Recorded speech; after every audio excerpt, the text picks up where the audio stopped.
Hello दोस्तों, नमस्कार। स्वागत है आप सभी का आपके अपने यूट्यूब चैनल सोहेल एकेडमी पर। दोस्तों, उम्मीद करता हूं आप सभी लोग बहुत ही बढ़िया होंगे और आप सभी लोगों की तैयारी यूपी पुलिस होमगार्ड और यूपी कांस्टेबल की बहुत ही शानदार तरीके से चल रही होगी। दोस्तों, आज हम लोग, मैंने आपसे कहा था कि कल सुबह आपकी 10 बजे क्लास मिलेगी आपको, तो आज हम लोग डिस्कस करेंगे प्राचीन भारत का इतिहास। और इसमें मैं आपको 100 क्वेश्चंस करवाऊंगा टॉप के, जो आपके साथ ही रेलवे में भी आए हुए हैं, ठीक है, आपके यूपी पुलिस में भी आए हुए हैं, आपके दोस्तों एसएससी एग्ज़ाम में भी आए हुए हैं, और भी दोस्तों आपके जो यूपी ट्रिपल एससी के एग्ज़ाम्स होते हैं, जैसे यूपी ट्रिपल एससी पैट है, लेखपाल है, उन सभी एग्ज़ाम में दोस्तों ये प्रीवियस ईयर आए हुए क्वेश्चन हैं। तो इन जितने भी 100 क्वेश्चंस को मैं लेकर आया हूँ, अगर इन 100 क्वेश्चंस को आपने मेरे साथ में कर लिया तो यकीन मानिए दोस्तों, आपका पूरा जो प्राचीन भारत है ना, जो पूरा प्राचीन भारत का इतिहास है, ये पूरा दोस्तों आपका कवर हो जाएगा। तो बेहतरीन तरीके से इस क्लास को आपको लास्ट तक देखना है। लगभग दोस्तों 12:42 पर रात में ये वीडियो में रिकॉर्ड करना मैंने स्टार्ट की है, ठीक है। तो आप लोगों से भी उम्मीद करूंगा आप लोग इस क्लास को लास्ट तक जरूर देखें। तो चलिए दोस्तों, सबसे पहला क्वेश्चन आप सभी लोगों के सामने, ठीक है, और बेहतरीन तरीके से इसका आंसर भी आप लोगों को देना है। पहला क्वेश्चन है, झेलम नदी के किनारे प्रसिद्ध वितस्ता का युद्ध किन किन शासकों के बीच हुआ था। वितस्ता युद्ध, या दोस्तों इसको अगर मैं आपसे कहूं तो इस युद्ध को दोस्तों हाइडे स्पीज के नाम से भी जाना जाता है। किसके नाम से? हाइडे स्पीज, ठीक है, हाइडे स्पीज युद्ध के नाम से भी इसको जाना जाता है। ये किस किस के बीच होता है? ये दोस्तों होता है आपका पोरस, ठीक है, पोरस तथा सिकंदर के मध्य आपका ये युद्ध जो है होता है, पोरस तथा सिकंदर के मध्य। इस युद्ध में जो दोस्तों जीतता है वो जीतता है आपका कौन साथी? सिकंदर, ठीक है। इस युद्ध में जो जीत होती है वो सिकंदर की होती है। तो सिकंदर आपका कौन था दोस्तों? सिकंदर आपका जो था वो मैसोडोनिया के एक शासक थे, ठीक है। मैसोडोनिया के शासक थे। मैसोडोनिया एक जगह थी, मैसोडोनिया, मैसोडोनिया के शासक थे। उनका ये पुत्र था, मैसोडोनियन के शासक का ये पुत्र था कौन? आपका सिकंदर। पुत्र था कौन? आपका सिकंदर, ठीक है। मैसोडोनिया के शासक थे, उनका ये पुत्र था सिकंदर। और अरस्तु के कौन था? ये अरस्तु का, और अरस्तु का दोस्तों ये था शिष्य, ठीक है। अरस्तु का कौन था? अरस्तु का मेरे भाई ये शिष्य था, ठीक है, चेला था। कौन भाई? सिकंदर, ठीक है। और सिकंदर का भारत विजय अगर आपसे पूछ लेता है, ठीक है, सिकंदर का भारत विजय, सिकंदर का भारत विजय अगर आपसे पूछ ले कि सिकंदर का भारत विजय कब हुआ, ये सारे दोस्तों क्वेश्चन आपसे पूछे जाते हैं, इसीलिए मैं साथी मेरे भाई करवा रहा हूँ। तो ये सिकंदर का जो भारत विजय अगर आपसे पूछ ले तो वो हुआ था 326 ईसा पूर्व में, ठीक है। 326 ईसा पूर्व में ही सिकंदर क्या करता है? भारत में दोस्तों आता है। और सिकंदर का भारत विजय कब होता है? 326 ईसा पूर्व में ही होता है। सिकंदर का दोस्तों एक सेनापति होता है, ठीक है, जिसका नाम होता है दोस्तों क्या? सिकंदर का एक होता है सेनापति। सिकंदर का एक सेनापति होता है जिसका नाम होता है मेरे भाई कौन सा? सेल्यूकस निकेटर, ठीक है, सेल्यूकस निकेटर। ये कौन होता है? ये सिकंदर का सेनापति होता है, ठीक है। और सिकंदर की अगर हम डेथ की बात करते हैं, सिकंदर की डेथ या मृत्यु, तो इसकी डेथ होती है 323 ईसा पूर्व में। 323 ईसा पूर्व में जो है सिकंदर की डेथ होती है। और कहाँ पर होती है मेरे भाई? जगह पड़ती है एक आपकी बेबीलोन, ठीक है, बेबीलोन नाम की एक जगह पड़ती है, वहाँ पर दोस्तों सिकंदर की जो हो जाती है डेथ हो जाती है, ठीक है। तो ये बहुत इंपॉर्टेंट क्वेश्चन है। किन किन के बीच युद्ध हुआ था? आपका पोरस और सिकंदर के बीच हुआ था झेलम नदी के किनारे प्रसिद्ध वितस्ता का युद्ध, जिसे हम लोग हाइडे स्पीच के युद्ध के नाम से भी दोस्तों जानते हैं, ठीक है। बहुत इंपॉर्टेंट क्वेश्चन है और डायरेक्ट दोस्तों ये क्वेश्चन आपके कई एग्जाम में आया हुआ है, इसलिए पहला क्वेश्चन ही मैंने आपके सामने इसको रखा है। तो बेहतरीन तरीके से हर एक क्वेश्चन को, जो भी क्वेश्चन मुझे लगेगा कि इसमें मुझे डिटेल बतानी चाहिए तो उस क्वेश्चन में मैं आपको डिटेल भी बताऊंगा, और जिस क्वेश्चन में मुझे लगेगा कि थोड़ा सा ऐसे बताकर मुझे आगे बढ़ जाना चाहिए तो उसको उस हिसाब से मैं करूंगा। तो सभी लोग वीडियो को लाइक जरूर कर देंगे, जो भी चैनल पर नए हैं चैनल को सब्सक्राइब जरूर कर लेंगे। 3 क्लासेस में लेकर आऊँगा आपकी हिस्ट्री में। आज मैं प्राचीन भारत करा रहा हूँ, सेकंड क्लास में मध्यकालीन भारत कराऊंगा, और थर्ड क्लास में दोस्तों आधुनिक भारत कराऊंगा।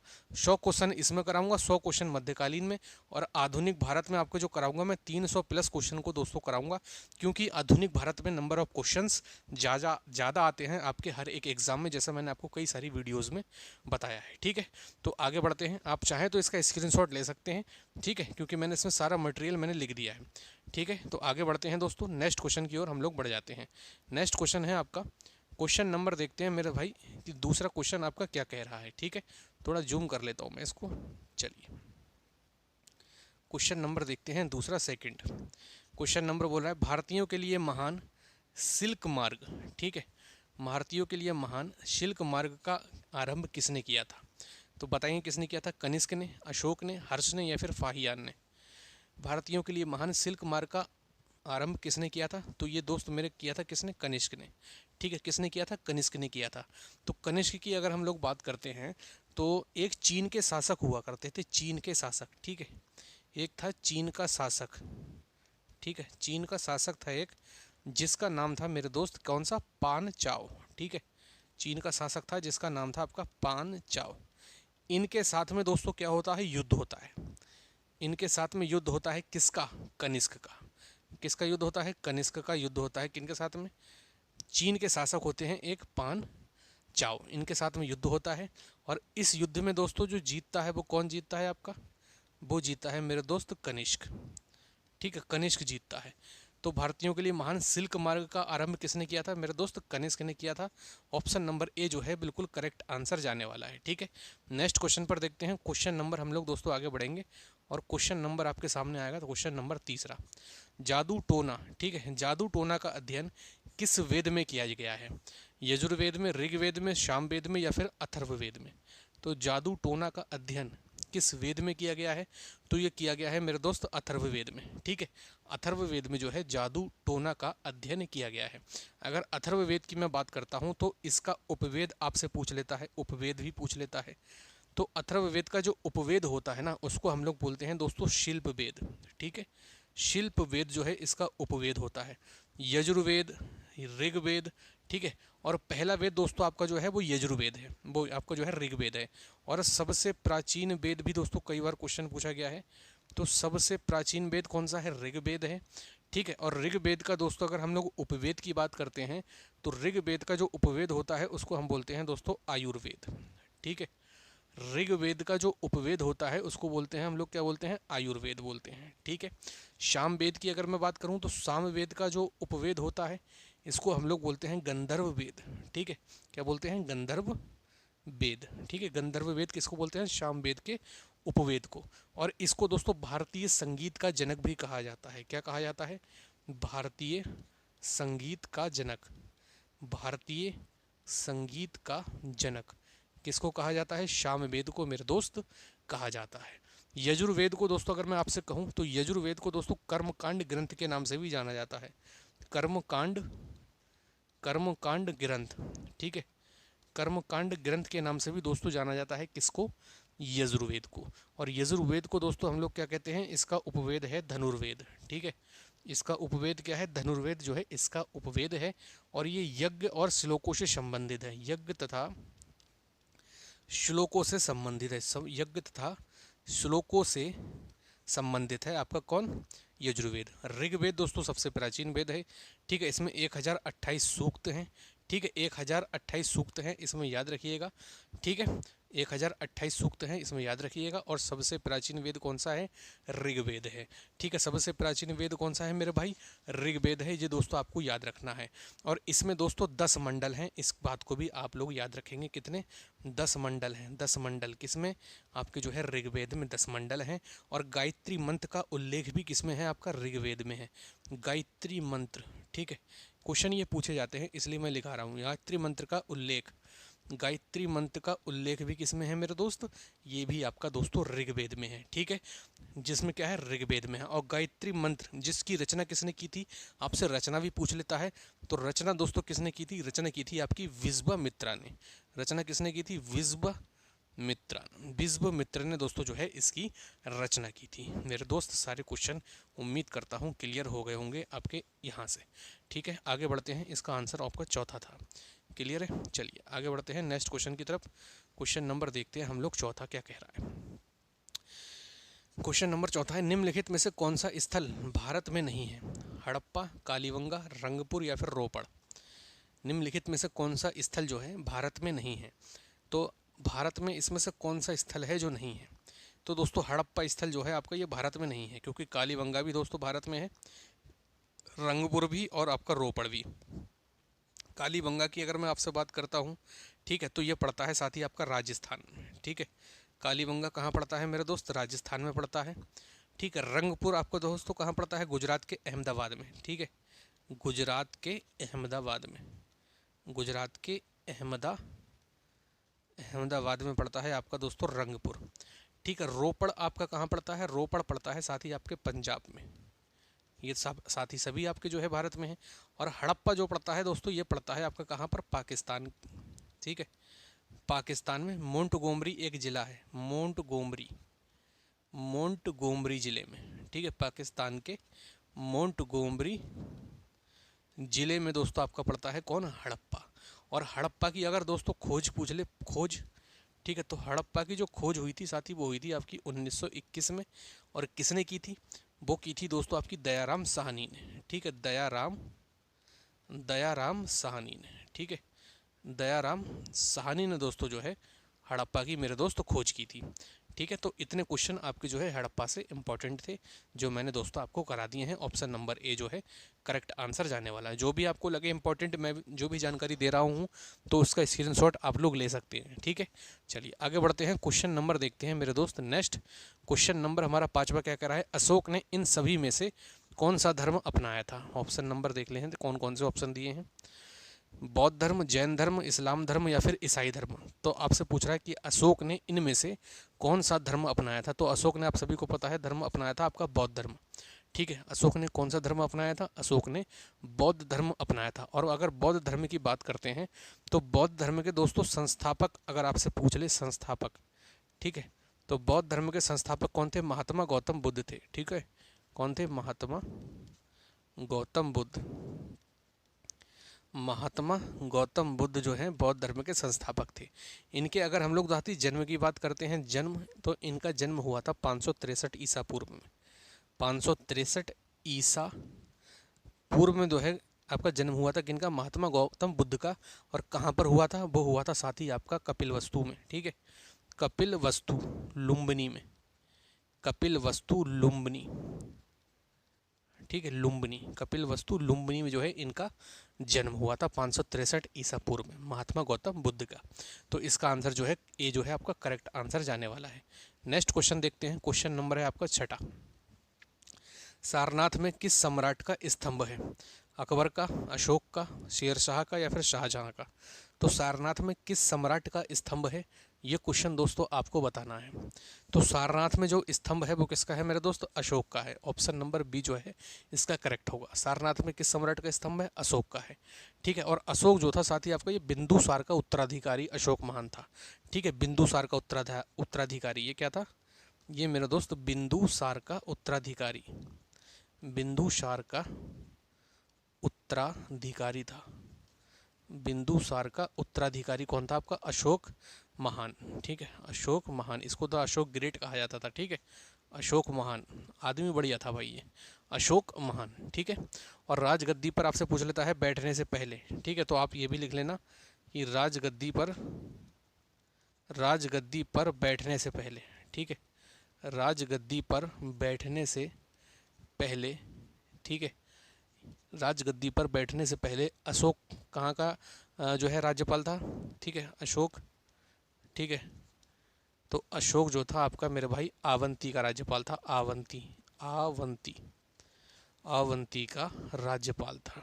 ठीक है, राजगद्दी पर बैठने से पहले अशोक जो था अवंती का राज्यपाल था। इतनी चीज़ें दोस्तों आपको याद रखनी है। ठीक है, और सांची का बौद्ध स्तूप भी अगर आपसे पूछ ले, सांची का बौद्ध स्तूप किसने बनवाया था? सांची का बौद्ध स्तूप, ठीक है, सांची का बौद्ध स्तूप, तो ये भी मेरे दोस्त किसने बनवाया था? अशोक ने ही मेरा साथी बनवाया था। किसने? अशोक ने। अशोक ने ही बनवाया था। कहाँ पर? सांची का बौद्ध स्तूप अशोक ने बनवाया था। दोस्तों एक क्वेश्चन और आता है कि अशोक के अभिलेख या फिर शिलालेखों को किसने पढ़ा सर्वप्रथम? ठीक है, सर्वप्रथम अभिलेखों को किसने पढ़ा? ये क्वेश्चन बहुत बार पूछा गया है। सर्वप्रथम अभिलेखों को पढ़ा किसने? ये दोस्तों बहुत इंपॉर्टेंट है, स्टार बना लेना। ये थे दोस्तों आपके जेम्स प्रिंसिप। ठीक है, जेम्स प्रिंसिप ने सर्वप्रथम इनके अभिलेखों को या फिर शिलालेखों को पढ़ा। शिलालेख दोस्तों उनको कहते थे हम लोग, जैसे कोई पत्थर की जो चट्टानें वगैरह होती थी उन पे साथ ही जो लिख दिया करते थे, तो उनको बोलते थे हम लोग शिलालेख। और अशोक के दोस्तों 14 शिलालेख हैं। कितने साथी? 14। बहुत इंपॉर्टेंट है। अशोक के कितने शिलालेख हैं? 14 शिलालेख हैं। इन 14 में से जो सबसे ज़्यादा इंपॉर्टेंट है वो 13वां शिलालेख है, क्योंकि इस 13वें शिलालेख में कलिंग युद्ध का वर्णन है। कलिंग युद्ध, ठीक है, कलिंग युद्ध का वर्णन जो है अशोक के 13वां शिलालेख में है, और ये बहुत इंपॉर्टेंट है। और हृदय परिवर्तन की भी बात किसमें कही गई है? अशोक के 13वां शिलालेख में ही मेरे दोस्त कही गई है। किसकी बात? हृदय परिवर्तन की बात। ठीक है, हृदय परिवर्तन की बात अशोक के 13वें शिलालेख में ही कही गई है। और माफीनामा की भी बात अशोक के 13वां शिलालेख में ही कही गई है। अगर मैं आपके सामने अशोक के सभी शिलालेख लिख दूं तो बहुत समय लगेगा। तो इतना दोस्तों जो क्वेश्चन से इंपॉर्टेंट था मैंने वो चीज़ें आपको बता दी हैं। एक क्वेश्चन आपसे और पूछ लेता है कि अशोक का कौन सा अभिलेख बहुत लंबा है? तो अशोक का जो 7वां अभिलेख है, ठीक है, अशोक का 7वां अभिलेख, ठीक है, अशोक का 7वां अभिलेख जो है वो मेरे दोस्त बहुत लंबा है। ठीक है, अशोक का जो है 7वां अभिलेख सबसे ज़्यादा लंबा है। ऐसे करके आप लोग लिख सकते हैं। ठीक है, ऐसे करके मेरे दोस्त आप लोग अशोक का 7वां अभिलेख बहुत लंबा है। ठीक है, आपसे पूछ लेता है ये कौन सा अभिलेख बहुत लंबा है, तो 7वां। ठीक है, बहुत लंबा है। अशोक का 7वां अभिलेख मेरे दोस्त बहुत लंबा है। ठीक है, चलिए आगे बढ़ जाए। चलिए नेक्स्ट क्वेश्चन देखते हैं। क्वेश्चन नंबर है आपका मेरे दोस्त 7वां। ठीक है, और 7वां क्वेश्चन क्या कह रहा है? रोपड़ में मिले सिंधु घाटी के भग्नावशेष, ठीक है, भारत के किस आधुनिक नगर के नज़दीक अवस्थित हैं या स्थित हैं? ठीक है, तो किसके स्थित नज़दीक हैं? चंडीगढ़, लखनऊ, अमृतसर या फिर लुधियाना। तो ये किसके पास में है? तो ये दोस्त मेरे आई चंडीगढ़ के पास में है। ऑप्शन नंबर जो है ए इसका जो है करेक्ट आंसर होने वाला है। ठीक है, आगे बढ़ते हैं। क्वेश्चन नंबर देखते हैं 8वां। भारत के इतिहास में उत्तर वैदिक काल किस समय अवधि के बीच रही? उत्तर वैदिक काल की बात हो रही है, इसका पीरियड पूछ रहा है, तो कब से कब तक था? तो उत्तर वैदिक काल का जो पीरियड था वो था 1000 ईसा पूर्व से लेकर 600 ईसा पूर्व तक, उत्तर वैदिक काल। ठीक है, किसका मेरे दोस्त? उत्तर वैदिक काल। उत्तर वैदिक काल इसका जो पीरियड रहा मेरे दोस्त वो रहा 1000 से लेकर 600 ईसा पूर्व। ठीक है, 600 ईसा पूर्व। ऑप्शन नंबर जो है डी करेक्ट आंसर है। आगे बढ़ते हैं साथ ही नेक्स्ट क्वेश्चन देखते हैं। क्वेश्चन नंबर है आपके सामने 9वां। क्वेश्चन नंबर 9वां क्या कह रहा है? चलिए थोड़ा सा छोटा करते हैं इसको। क्वेश्चन नंबर 9वां कह रहा है निम्नलिखित विदेशी यात्रियों की भारत यात्रा को क्रमानुसार निर्दिष्ट करें। इसमें ये पूछ रहा है कि जो भी ये आपके लिखे हैं नाम, थॉमस रो, फाहियान और हिंसवांग, ये भारत आए होंगे। ठीक है, तो भारत आए हैं, तो इनमें से पहले कौन आया है, दूसरे नंबर पर कौन आया है, तीसरे नंबर पर कौन आया है, ये दोस्तों पूछना चाह रहा है। अगर मैं बात करता हूँ थॉमस रे, ठीक है, तो ये दोस्तों आपके भारत आए थे लगभग 1616 एडी में। ठीक है, 1616 एडी में तो थॉमस रो आए थे। फाहियान की दोस्तों अगर मैं बात करता हूँ तो ये 405 से लेकर 411 एडी के बीच साथी आपके जो है फाहियान आए थे। हिंसोंग की अगर मैं बात करता हूँ तो ये आए थे आपके 643 एडी एमनो डोमिनी में। ठीक है, तो इसमें अब आपको बताना है कि कौन कौन दोस्तों पहले आया था, ये आपसे पूछना चाह रहा है। तो पहले कौन आया था? 2, ठीक है, 2, 3 और 1। 2, 3 और 1 कौन से ऑप्शन में है? तो ऑप्शन नंबर दोस्तों बी में है। 2 कौन? मतलब फाहियान। ठीक है, उसके बाद 3 कौन आपका? हिंसोंग, और उसके बाद 1616 में कौन? थॉमस रे। ठीक है, तो 2, 3 और दोस्तों पहला, ये ऑप्शन इसका जो है करेक्ट आंसर होगा, ऑप्शन नंबर बी। ठीक है, ऑप्शन नंबर बी जो है इसका करेक्ट आंसर है। नेक्स्ट क्वेश्चन दोस्तों देखते हैं क्या कह रहा है। हड़प्पा सभ्यता के लोग निम्नलिखित में से किस देवता की पूजा नहीं करते थे? ठीक है, किस देवता की पूजा नहीं करते थे? शिव की, विष्णु की, कबूतर की या फिर स्वास्तिक की? तो हड़प्पा सभ्यता के लोग निम्नलिखित में से किस देवता की पूजा नहीं करते थे? जल्दी से बताएंगे। तो मेरे दोस्त इसका जो राइट आंसर होगा वो होगा विष्णु। ठीक है, विष्णु जो है इसका राइट आंसर होगा, ऑप्शन नंबर बी। विष्णु की पूजा नहीं करते थे, ऑप्शन नंबर बी जो है करेक्ट आंसर जाने वाला है। नेक्स्ट क्वेश्चन है क्वेश्चन नंबर 11। सिंधु घाटी सभ्यता के लोग किसकी पूजा करते थे? हनुमान, काली, अयप्पा या फिर पशुपति? तो जल्दी से बताएंगे सिंधु घाटी सभ्यता के लोग किसकी पूजा करते थे? जल्दी से इसका आंसर देंगे मुझे कमेंट में। सिंधु घाटी सभ्यता के लोग किसकी पूजा करते थे? किसकी करते थे मेरे दोस्त? ये करते थे आपकी साथी पशुपति की। ठीक है, किसकी करते थे? पशुपति की करते थे, पशुपति। ऑप्शन नंबर जो है डी होगा। सिंधु घाटी सभ्यता की दोस्तों अगर हम लोग बात करते हैं तो सिंधु घाटी सभ्यता का जो पीरियड था वो था आपका 2500 से लेकर 1750 ईसा पूर्व। ठीक है, 1750 ईसा पूर्व था। इस सभ्यता की सर्वाधिक मान्यता प्राप्त काल यही था। और इसकी अगर खोज पूछ ले आपसे तो दोस्तों राय बहादुर दयाराम साहनी। ठीक है, राय बहादुर दयाराम साहनी ने दोस्तों जो है इसकी खोज की थी। क्या की थी? खोज की थी सिंधु घाटी सभ्यता की। ठीक है, इस सिंधु घाटी सभ्यता के कुछ महत्वपूर्ण स्थल भी थे, जैसे मैंने अभी आपको बता कर आया, हड़प्पा है, ठीक है, लोथल है, ठीक है, कालीबंगा है। ये सब क्या है? इसके ही दोस्तों, इसके ही मेरे दोस्त क्या है, महत्वपूर्ण स्थल थे। ठीक है, रंगपुर है। ये सारे दोस्तों जो है आपने पढ़े होंगे सारी चीज़ें। ठीक है, चलिए आगे बढ़ते हैं। क्वेश्चन नंबर देखते हैं 12वां क्या कह रहा है। क्वेश्चन नंबर 12 हमसे कह रहा है चौथी शताब्दी की शुरुआत में गुप्तों ने, ठीक है, इनमें से कौन सा छोटा साम्राज्य स्थापित कर लिया था? बातापी, अवध, मगध या फिर मालवा? क्वेश्चन नंबर 12 सभी लोग बताएंगे।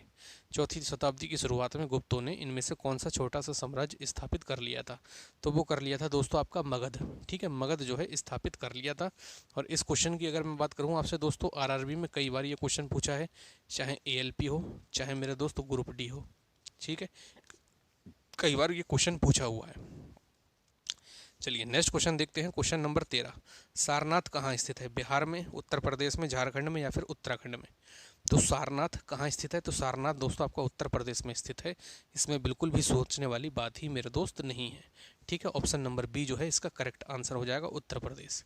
नेक्स्ट क्वेश्चन है आपका, मिलिंद पन्नों में मिलिंद के बौद्ध धर्म से जुड़े सवालों का जवाब किसने दिया? नागेश्वर ने, बुद्ध घोष ने, वसुबंधु ने या फिर बोधि धर्म ने? तो मिलिंद पन्नों में मिलिंद के बौद्ध धर्म से जुड़े सवालों का जवाब किसने दिया? तो ये दिया था मेरे दोस्त किसने? नागेश्वर ने। ऑप्शन नंबर ए बिल्कुल करेक्ट आंसर है। जो भी मैं आज 100 क्वेश्चन करा रहा हूँ आपको साथ ही कमेंट कर कर बताना है, आपको कमेंट कर कर बताना है कि आपने इस 100 में से कितने क्वेश्चन दोस्तों सही किए हैं। 70 प्लस किए हैं, 60 प्लस किए हैं, 50 प्लस किए हैं, या कितने क्वेश्चन आपने जो है 80 प्लस किए हैं, कितने क्वेश्चन आपने सही किए हैं, कमेंट कर कर जरूर बताना है। और जो भी दोस्तों चैनल पर नए हैं चैनल को जरूर सब्सक्राइब कर लेना है, बिल्कुल भी दोस्तों भूलना नहीं है। और अगर दोस्तों किसी को पूरे नोट्स चाहिए हमारे GK GS के यूपी होमगार्ड के लिए तो 99 रुपये में हमने एक बैच निकाला हुआ है। ठीक है, यूपी होमगार्ड का आप जाकर एप्लीकेशन पर चेक कर सकते हैं। लिंक हमने आपको दोस्तों कमेंट बॉक्स में छोड़ रखी है एप्लीकेशन की। आप जाकर इस बैच को बाय कर लेना। सारी PDF मिलेंगी आपको, स्टैटिक GK की क्लासेस मिलेंगी, शानदार से दोस्तों आपको गाइडेंस मिलेगी। ठीक है, चलिए आगे बढ़ते हैं। क्वेश्चन नंबर देखते हैं 15वां, निम्नलिखित वेदों में से किसे ब्रह्म वेद के नाम से भी जाना जाता है? यजुर्वेद को, अथर्ववेद को, ऋग्वेद को या फिर सामवेद को? तो निम्नलिखित में से किसे ब्रह्म वेद के नाम से जाना जाता है? तो वो जाना जाता है मेरे दोस्त किसको? अथर्ववेद को। ठीक है, अथर्ववेद को दोस्तों जो है ब्रह्म वेद के नाम से भी जाना जाता है। ऑप्शन नंबर बी इसका करेक्ट आंसर होने वाला है। नेक्स्ट क्वेश्चन देखते हैं। क्वेश्चन नंबर है हमारे साथ दोस्तों 16वां।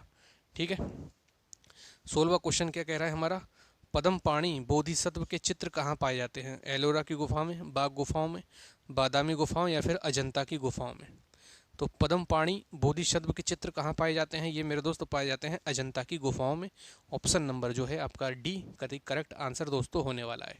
ठीक है, क्वेश्चन नंबर देखते हैं मेरे दोस्तों 17वां क्वेश्चन क्या कह रहा है, चंद्रगुप्त मौर्य किसकी मदद से नंद को पराजित करने में सफल हुए थे? कदमक, पाणिनि, बिंदुसार या फिर चाणक्य? तो चंद्रगुप्त मौर्य किसकी मदद से? आप सभी को नाम पता होगा, चाणक्य। ठीक है, चाणक्य दोस्तों अर्थशास्त्र इन्हीं की है, चाणक्य की। ठीक है, तो चाणक्य बहुत इंपॉर्टेंट है, इसको याद रखिएगा, अच्छा क्वेश्चन है। ठीक है, चलिए आगे बढ़ते हैं साथी। क्वेश्चन नंबर देखते हैं। नेक्स्ट क्वेश्चन नंबर है हमारा 18वां, अशोक ने धम्म के प्रचार के लिए किस नए पद का निर्माण किया था? समाहर्ता, राजूकास, बोधिसत्व या फिर धम्म महामात्र? ठीक है, तो अशोक ने धम्म के प्रचार के लिए, धम्म मतलब दोस्तों हम कह सकते हैं कि धर्म के प्रचार के लिए, धर्म के प्रचार के लिए जो ये अशोक थे दोस्तों इन्हें कहा जाता था द ग्रेट। ठीक है, इन्हें दोस्तों ग्रेट कहा जाता था, मतलब ये महान थे, अशोक महान थे। तो अशोक जो चाहते थे, ये चाहते थे अपने शिलालेखों में, पहला जैसे इनका शिलालेख है, पहले शिलालेख में ये कहते हैं कि पशु बलि की निंदा। ठीक है, आपसे डायरेक्ट क्वेश्चन पूछता है ये पशु बलि की निंदा। तो ये अशोक के पहले शिलालेख में क्या है? पशु बलि की निंदा। मतलब ये कहते हैं जो पशुओं की बलि वगैरह दी जाती है उस पर रोक लगे। ठीक है। ये अशोक किस में कहते हैं, पहले शिलालेख में, मतलब पहले पत्थर पर ये लिखवाते हैं कि पशु बलि की निंदा, मतलब जो भी पशु बलि होती हैं, पशुओं की बलियां जो भी दी जाती हैं, उन पर रोक लगनी चाहिए। दूसरे दोस्तों शिलालेख में ये क्या कहते हैं, ये कहते हैं मनुष्य, ठीक है, ये कहते हैं, क्या कहते हैं, मनुष्य प्लस आपकी जो है पशु की चिकित्सा, ठीक है, पशु की चिकित्सा, मनुष्य तथा पशु की चिकित्सा पर ध्यान देना चाहिए, ठीक है, दूसरे शिलालेख में कहते हैं। ऐसे ही तीसरे शिलालेख में ये कहते हैं कि 5 साल बाद जो है अधिकारी जनता के बीच जाएगा, 5 साल बाद अधिकारी, ठीक है, जो भी इनके मतलब राज दरबार में या इनके जो भी अधिकारी थे, ठीक है, तो 5 साल बाद अधिकारी जो होगा जनता के बीच जाएगा और देख कर आएगा कि जनता के बीच में कोई दिक्कत तो नहीं है, कोई प्रॉब्लम तो नहीं चल रही है, कोई परेशानी तो नहीं चल रही है। तो ये कहाँ पर जाएगा, जनता के बीच आपका जो है जाने वाला है, ठीक है, तीसरे शिलालेख में। चौथे में क्या कहते हैं, ये कहते हैं भेरी घोष की जगह धम्म घोष, ठीक है, भेरी घोष मतलब लड़ाई झगड़ा, जनता जो है लड़ाई झगड़े ना करे और धर्म के रास्ते पर चले, ये चाहते थे, ठीक है, धर्म के रास्ते पर चले, धर्म के रास्ते पर चले। बहुत धार्मिक इंसान थे, बहुत बढ़िया इंसान थे, इसलिए इनको ग्रेट भी कहा जाता है, अशोक महान, ठीक है, इसलिए इनको कहा जाता है। तो चौथे में क्या कहते हैं, भेरी घोष मतलब लड़ाई झगड़ा छोड़कर धर्म के रास्ते पर चले हमारी जनता। ऐसे ही 5वें में क्या कहते हैं, धम्म महामात्र, धम्म महामात्र, तो इस धम्म के प्रचार के लिए ही दोस्तों धम्म महामात्र दोस्तों जो है नए पद का निर्माण करा था। इनका ये कार्य होता था दोस्तों, ये धर्म का प्रचार करते थे, जगह जगह जाकर धर्म का प्रचार कि आप हमारे धर्म में जुड़ें, ऐसी ऐसी चीज़ें हैं, ये विशेषताएं हैं। तो धम्म महामात्र दोस्तों जो है इसका राइट आंसर होगा। छठे में दोस्तों आता है, छठे शिलालेख में आत्मनियंत्रण हो सब जनता में। 7वें में आता है सहिष्णुता। 8वें में आता है धम्म यात्रा। 9 में आता है समारोह की निंदा। समारोह की निंदा का मतलब साथी क्या होता है, समारोह की निंदा का मतलब ये होता है जैसे आजकल लोग दोस्तों शादी ब्याह में लाखों रुपया खर्च कर देते हैं, 30 लाख 40 लाख।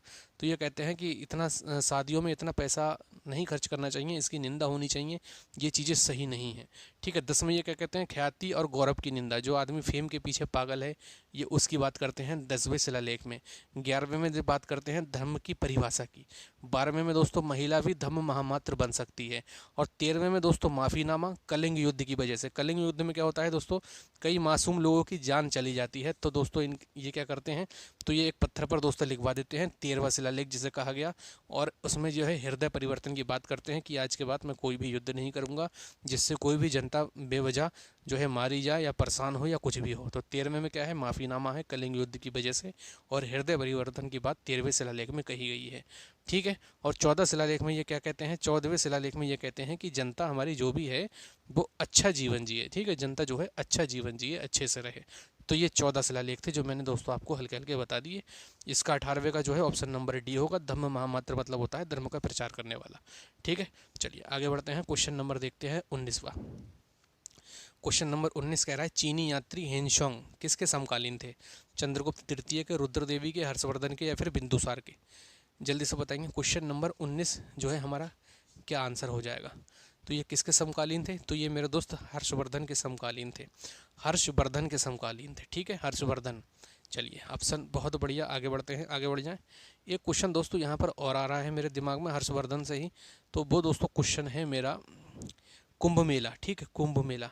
तो कुंभ मेला दोस्तों जो है कुंभ मेला, ठीक है, तो कुंभ मेला की शुरुआत आपसे पूछी जाती है कि कुंभ मेला की शुरुआत, तो कुंभ मेला की शुरुआत मेरे भाई किसने की थी, हर्षवर्धन ने ही की थी, हर्षवर्धन ने। कुंभ मेला की शुरुआत किसने की थी, हर्षवर्धन ने की थी, ठीक है, हर्षवर्धन ने ही मेरे दोस्त कुंभ मेले की शुरुआत की थी। और कुंभ मेला कहाँ लगता है मेरे दोस्त, हरिद्वार में लगता है, ठीक है, नासिक में लगता है, नासिक, ठीक है, उज्जैन में लगता है, नासिक उज्जैन में लगता है, ठीक है, हरिद्वार, नासिक, उज्जैन, इन तीनों जगह पर दोस्तों जो है आपका कुंभ मेला लगता है, ठीक है।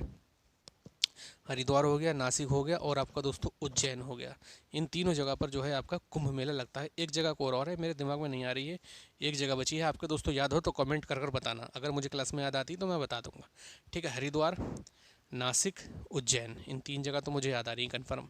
चलिए आगे बढ़ते हैं, क्वेश्चन नंबर देखते हैं हम लोग 20वां।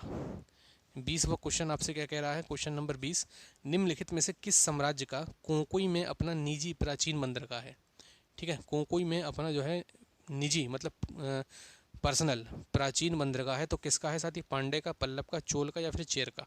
तो ये है आपका दोस्तों पांडे का, ठीक है, पांडे शासकों का, ठीक है, ऑप्शन नंबर ए जो है करेक्ट हो जाएगा 20 का।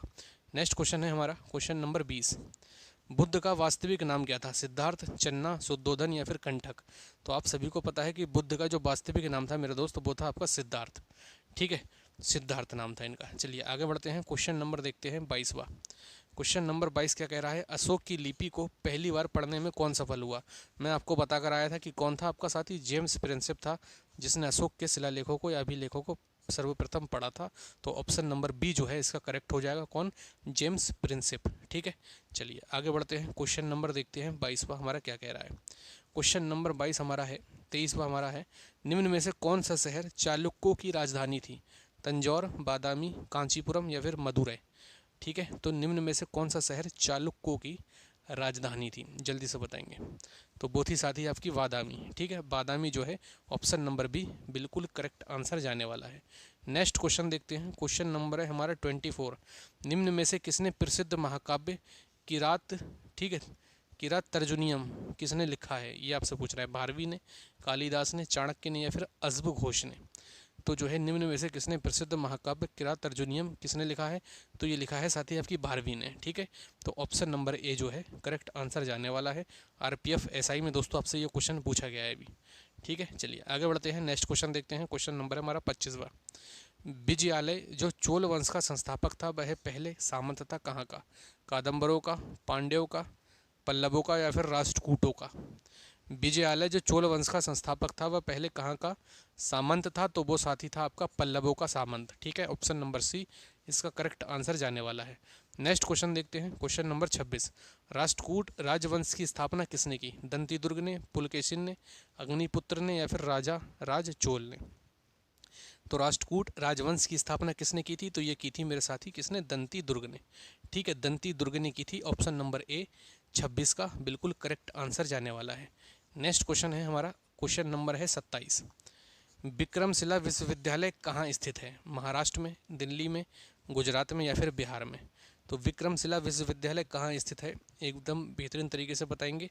तो ये कहाँ है साथी? ये आपका बिहार में है। विक्रमशिला विश्वविद्यालय कहाँ स्थित है? बिहार में साथी स्थित है। आगे बढ़ते हैं, क्वेश्चन नंबर देखते हैं हम लोग 8वां 28वां बेहतरीन क्वेश्चन। मेहरौली का लौह स्तंभ निम्न में से किस शहर में स्थित है? ऐहोल में, कलिंग में, इलाहाबाद में या फिर दिल्ली में? मेहरौली का लौह स्तंभ निम्न में से किस शहर में स्थित है? तो ये साथी स्थित है आपका कहाँ पर मेरे भाई? दिल्ली में। Option number D correct answer होने वाला है। ठीक है, बेहतरीन क्लास अच्छी लग रही है सभी को? अच्छी लग रही है तो क्लास को सभी लोग लाइक कर देंगे भाई। ठीक है, जो भी चैनल पर नए हैं चैनल को सब्सक्राइब जरूर करें, ना करें लेकिन वीडियो को लाइक कर शेयर कर दें। प्रसिद्ध चेर बंदरगाह मुजरिस निम्न में से किस राज्य में स्थित है? कर्नाटक, गोवा, तमिलनाडु या फिर केरल? चेर बंदरगाह मुजरिस, ठीक है, चेर बंदरगाह मुजरिस निम्न में से किस राज्य में स्थित है? Question number 29। तो ये कहाँ स्थित है? ये साथी स्थित है केरल में। ठीक है, केरल में स्थित है। Option number D, option number D जो है करेक्ट आंसर है। नेक्स्ट क्वेश्चन देखते हैं, क्वेश्चन नंबर है 30। निम्नलिखित में से कौन सा मंदिर कामुक रचना के लिए प्रसिद्ध है?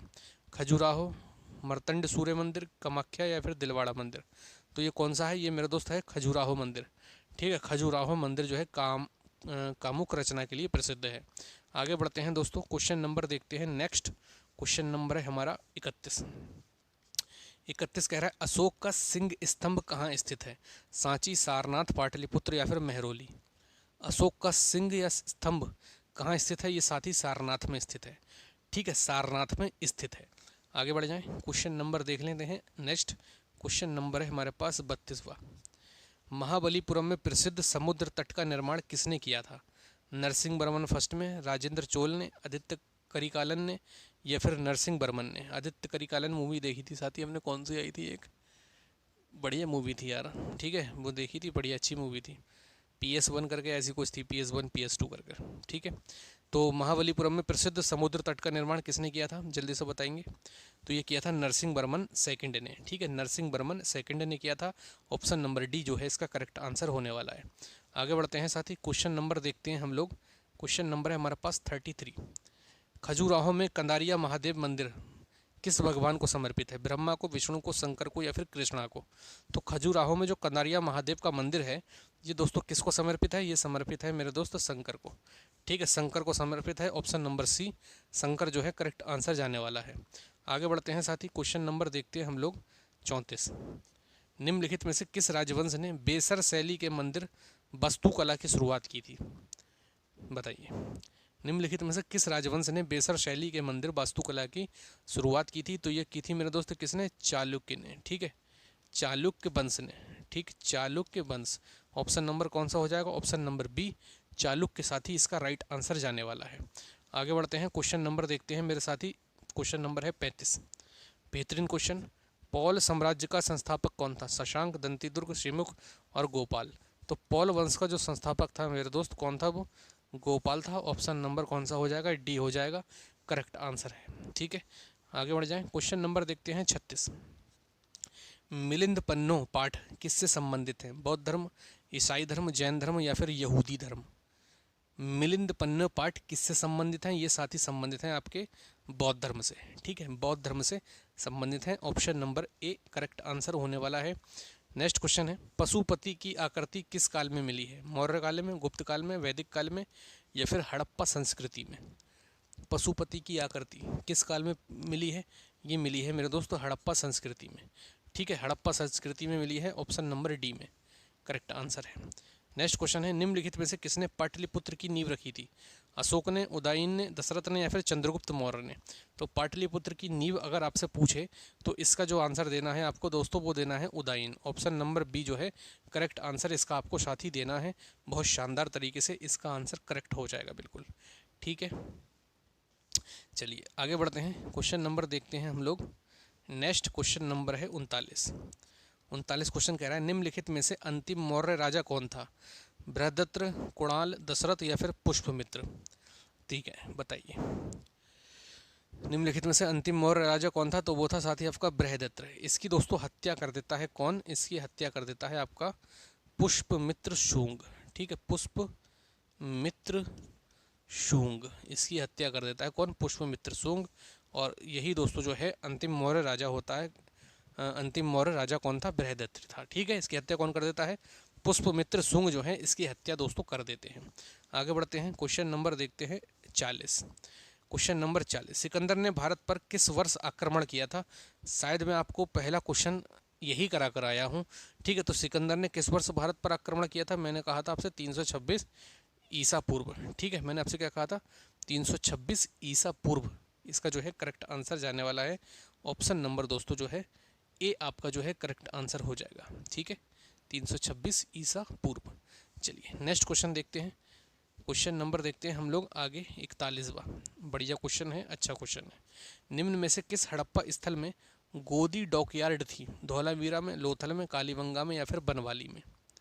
क्वेश्चन नंबर 41, निम्न में से किस हड़प्पा स्थल में गोदी डॉकयार्ड थी? तो वो थी आपकी साथी लोथल में। कहाँ थी मेरे दोस्त? लोथल में थी। ठीक है, लोथल में थी। करेक्ट आंसर हो जाएगा 41 का बी। चलिए आगे बढ़ते हैं।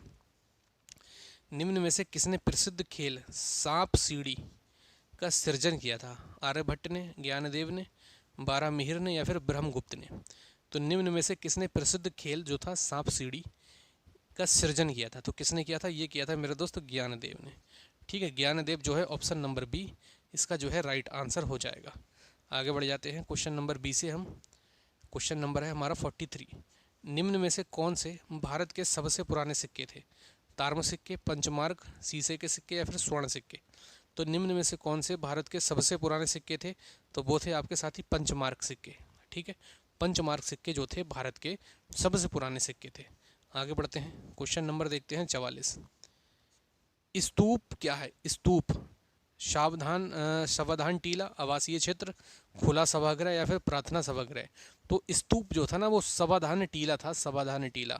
ऑप्शन नंबर जो ए होगा वो बिल्कुल राइट आंसर होगा। ठीक है, बिल्कुल राइट आंसर होगा ऑप्शन नंबर ए। आगे बढ़ते हैं, क्वेश्चन नंबर देखते हैं। शानदार सा बढ़िया क्वेश्चन है, अच्छा क्वेश्चन है। जैन धर्म के अंतिम तीर्थंकर कौन थे? महावीर, अनंतनाथ, पाशर्वनाथ, ऋषभदेव? तो जैन धर्म के अंतिम तीर्थंकर थे महावीर स्वामी और ये साथ ही आपके 24वें नंबर के तीर्थंकर थे। ठीक है, 24वें नंबर के तीर्थंकर थे महावीर स्वामी तीर्थंकर। ठीक है, 24वें नंबर के तीर्थंकर थे। 23वें नंबर के थे दोस्तों आपके कौन? पाशर्वनाथ, पाशर्वनाथ। ठीक है, 23वें नंबर के कौन थे? पाशर्वनाथ। तो महावीर स्वामी दोस्तों जो है इसका राइट आंसर होगा। जैन धर्म के अंतिम तीर्थंकर कौन थे आपके? महावीर स्वामी थे। क्लियर है, किसी को कोई दिक्कत है इतनी चीज़ों में, बता दीजिए एक बार। चलिए, बहुत शानदार, बहुत बढ़िया। आगे बढ़ते हैं, फिर आगे क्वेश्चन देखते हैं। प्रसिद्ध सांची स्तूप कहाँ स्थित है? महाराष्ट्र में, मध्य प्रदेश में, बिहार में, उत्तर प्रदेश में। क्वेश्चन नंबर 46 बताइए। प्रसिद्ध जो सांची का स्तूप है साथी, ये आपका मध्य प्रदेश में स्थित है। मध्य प्रदेश में प्रसिद्ध सांची स्तूप किसमें है? मध्य प्रदेश में स्थित है। ठीक है, और सांची का बौद्ध स्तूप आपको पता है किसने बनवाया था साथी? ये बनवाया था अशोक ने। ठीक है, किसने बनवाया था साथी? अशोक ने बनवाया था। और इन्हीं के 14 शिलालेख आपको मैं बताकर पीछे आ रहा हूँ, जिसमें सबसे इम्पोर्टेंट था दोस्तों 13वां शिलालेख, जिसमें आपको जो है कलिंग युद्ध की बात है, और हृदय परिवर्तन की बात किसमें है? 13वें में कलिंग युद्ध की बात। ठीक है, कलिंग युद्ध की बात है, कलिंग युद्ध की बात है 13वें शिलालेख में दोस्तों। बहुत इंपॉर्टेंट है ये सारी चीज़ें। ठीक है, आगे बढ़ते हैं, क्वेश्चन नंबर देखते हैं 47 क्या कह रहा है। चीनी यात्री फाहियान ने किसके शासनकाल में भारत की यात्रा की थी? किसके शासनकाल में आया था चीनी यात्री? ये सारे दोस्तों नोट्स से क्वेश्चन है, जो नोट्स मैंने आपको 99 वाले बैच में प्रोवाइड कराए हैं। एक एक क्वेश्चन दोस्तों मुझे उससे ही मिलता हुआ लग रहा है। अगर मैं 100 क्वेश्चन लाया हूँ तो 10 क्वेश्चन ही ऐसे होंगे जो नोट्स में नहीं होंगे, बाकी सारे क्वेश्चन दोस्तों आपको नोट्स से ही मिलेंगे।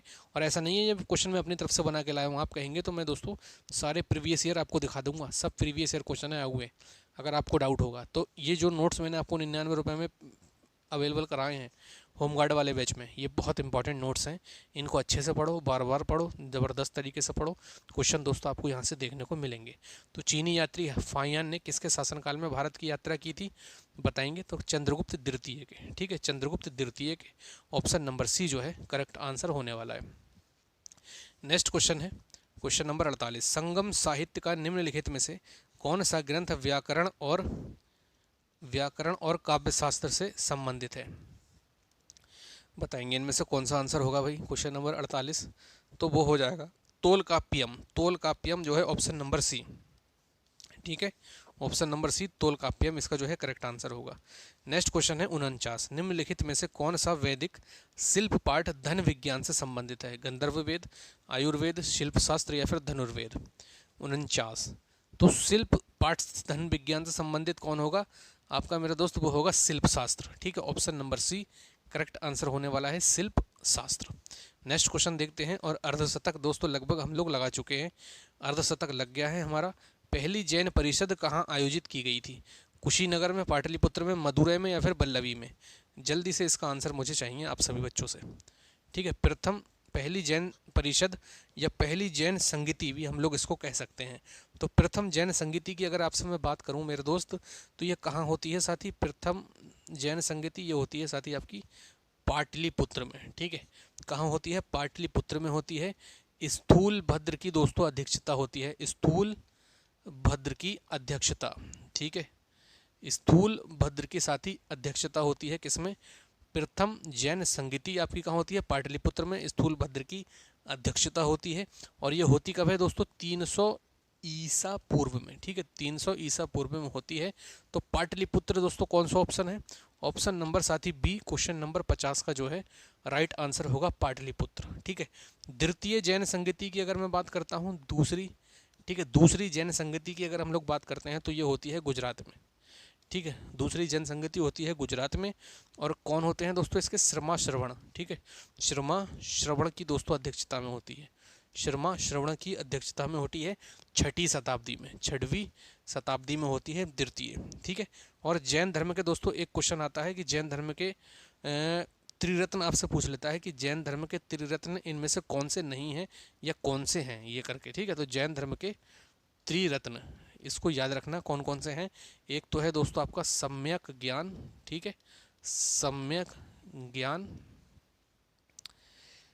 ठीक, सम्यक ज्ञान, सम्यक आचरण और सम्यक दर्शन। ठीक है, सम्यक दर्शन, सम्यक दर्शन और क्या है? सम्यक आचरण, सम्यक आचरण। ये दोस्तों जो है जैन धर्म के त्रिरत्न हैं, इनको याद रखना है। जैन साहित्य को दोस्तों आप लोग याद रखते हैं, जैन साहित्य को आगम भी दोस्तों कई जगह लिखा हुआ मिलेगा। और क्वेश्चन आता है कि जैन साहित्य को क्या कहा जाता है? तो जैन साहित्य को मेरे साथी आपका आगम कहा जाता है। ठीक है। महावीर स्वामी की मृत्यु के पश्चात जैन धर्म क्या होता है, दो भागों में बढ़ जाता है, जिसे कहते हैं दिगंबर, और एक को कहते हैं दोस्तों श्वेतंबर। दिगंबर दोस्तों भद्रबाहु, श्वेतंबर दोस्तों स्थूलभद्र।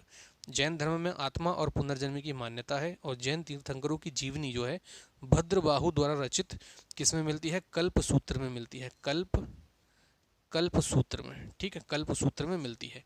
तो इतना सब कुछ इस क्वेश्चन से दोस्तों आपको याद रखना है। ठीक है, आगे बढ़ते हैं। क्वेश्चन नंबर देखते हैं हम लोग 51 क्या कह रहा है। नागा अर्जुन गुफाएं कहाँ स्थित हैं, आंध्र प्रदेश में, असम में, उड़ीसा में या फिर बिहार में। क्वेश्चन नंबर 51 बताएंगे नागा अर्जुन गुफाएं कहाँ स्थित हैं, तो ये दोस्तों आपकी स्थित हैं बिहार में। ठीक है, बिहार जो है इसका करेक्ट आंसर होगा, नागा अर्जुन गुफाएं बिहार में दोस्तों आपकी स्थित हैं, ऑप्शन नंबर डी करेक्ट है। क्वेश्चन नंबर देखते हैं 52, विश्व विरासत स्थल महान सांची के स्तूप का निर्माण किया गया था, समुद्रगुप्त द्वारा, अशोक के द्वारा, चंद्रगुप्त द्वारा, चालुक्य के द्वारा। अभी बताया मैंने अशोक। दोस्तों ये क्वेश्चन बहुत बार आ चुका है, प्राचीन भारत में अशोक बहुत इंपॉर्टेंट है। आपको पता है कि अशोक से दोस्तों क्वेश्चन बनेगा ही बनेगा, ऐसा समझ लीजिए आप। तो अशोक के बारे में बहुत अच्छी तरीके से डिटेल में और बेहतरीन जितना हो सके उतना अच्छी तरीके से आपको अशोक के बारे में पढ़ना है। ठीक है, आगे बढ़ जाएं। नेक्स्ट क्वेश्चन है 53, गौतम बुद्ध ने महापरिनिर्वाण कहाँ प्राप्त किया, कुशीनगर में, सारनाथ में, सांची पे या फिर बोधगया में। बताएंगे तो गौतम बुद्ध ने महापरिनिर्वाण कहाँ प्राप्त किया था, ये साथ ही प्राप्त किया था कुशीनगर में।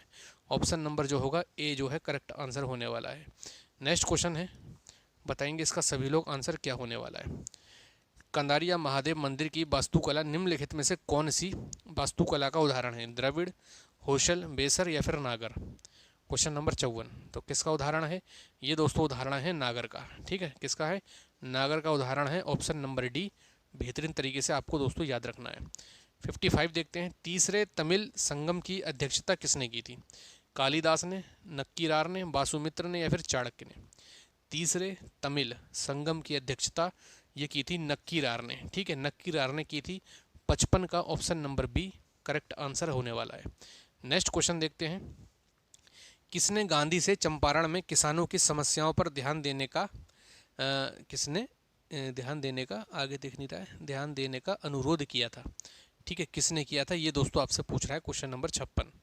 तो ये किसने किया था अनुरोध, ये किया था आपका दोस्तों राजकुमार शुक्ल ने। ठीक है, राजकुमार शुक्ल जो है इसका करेक्ट आंसर होगा ऑप्शन नंबर बी। चलिए आगे बढ़ जाते हैं दोस्तों, और नेक्स्ट क्वेश्चन है आपके सामने। क्वेश्चन नंबर 57 क्या कह रहा है, महाराष्ट्र में अजंता की गुफाओं में पेंटिंग और मूर्तियां हैं। ठीक है, वह कहानियों को दर्शाती हैं किसकी। ठीक है, वह किसकी कहानियों को दर्शाती हैं ये आपसे पूछ रहा है, अरबी की, बौद्ध की, मराठा की या फिर साथ ही आपकी ऑप्शन नंबर डी जो है इस्लाम की।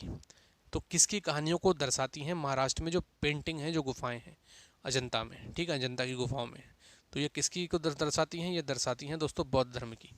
ठीक है, बौद्ध धर्म की, option number B correct answer है। नेक्स्ट क्वेश्चन देखते हैं 58, निम्नलिखित में से कौन सा एक प्राचीन बौद्ध ग्रंथ है, रघुवंशम, अभिधर्म कोश, विष्णु पुराण या फिर ऋतु संहार। तो निम्नलिखित में से कौन सा एक प्राचीन बौद्ध ग्रंथ है, क्वेश्चन नंबर 58।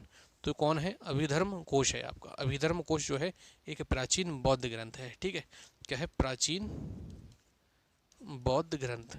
ठीक है, प्राचीन बौद्ध ग्रंथ।